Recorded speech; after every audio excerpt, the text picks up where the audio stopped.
बामरा सीमावर्ती बड़ढुडरी आम निकट में सड़क दुर्घटना सस्मिता बुड़ नामक जड़े युवती आहत होती शीघ्र स्थानीय लोक उद्धार कर गोविंदपुर मेडिकल भर्ती करथिबा बेले अवस्था संकटापूर्ण थिबारु सुंदरगढ़ मेडिकल कॉलेज को स्थानांतरित कर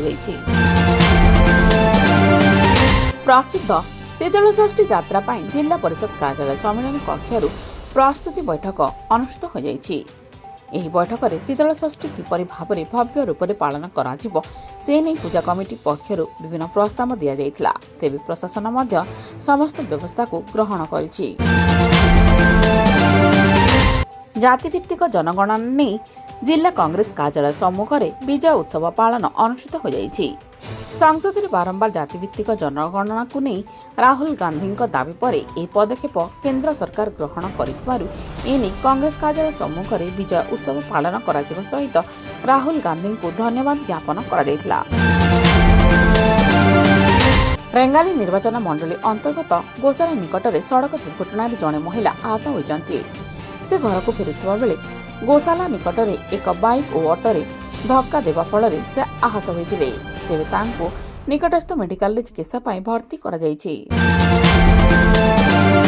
सामाजिक संगठन सेवा और रेडक्रॉस पक्षर दुर्गापाली बर्दा माधव हॉल ठारे निशा निवारण सचेतनता शिविर अनुष्ठित हो जायछि। ଏହି ଅବସରରେ କ୍ଷେତ୍ରାଜପୁର थाना अधिकारी मुख्य अतिथि भाव जोगदे उपस्थित अंचलवासी निशामुक्त समाज विषय आलोचना करथिले।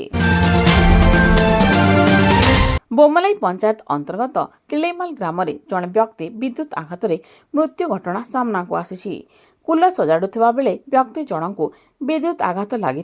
तेबे पुलिस एने एक अपमृत्यु मामला रुजु करथिबा बेले परिवार लोके शवर दाह संस्कार करिसंती।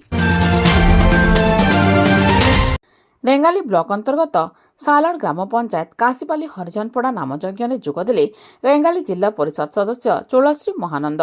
एही अवसर में चोलश्री महानंद सेठारे उपस्थित अंचलवासी मिसी विभिन्न समस्या उपरे आलोचना करथिले। संबलपुर टाउन थाना अंतर्गत फार्म रोड रु एक गाड़ी भितर जड़े चालक मृतदेह उद्धार होइछि। मृतक जनक झारसुगुड़ार चंद्रभानु राउत होइथिबा बेले से कार पछपटे शोइथिबा बेले तांको मृत्यु घटिछि।